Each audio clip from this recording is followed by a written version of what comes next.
Niel tenait fermement la main de sa sœur Aria. Pour la première fois, sa mère l'avait emmené visiter les nids de dragons sur l'île de Ovumis. Il n'avait que 6 ans, mais Serena avait estimé que son fils était à présent assez grand pour descendre dans les grottes sombres de l'île. Aria, elle, n'avait pas peur.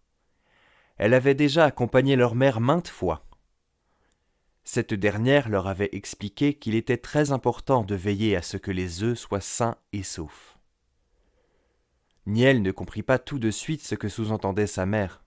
Il était, pour le coup, bien trop jeune pour ça.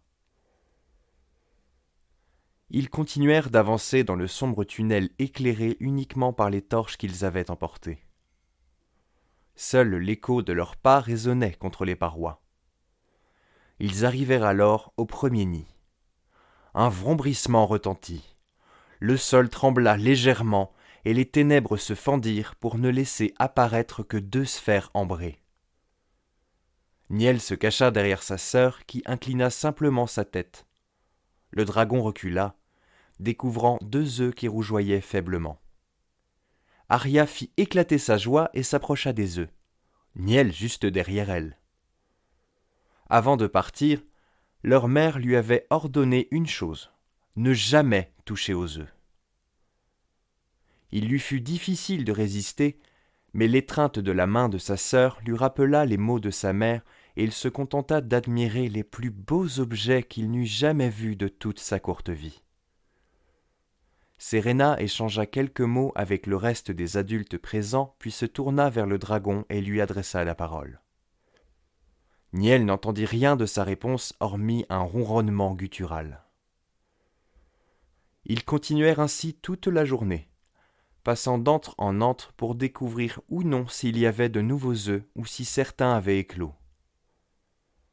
Niel fut triste de constater qu'aucun œuf n'était prêt à éclore et qu'il ne verrait pas encore de bébé dragon.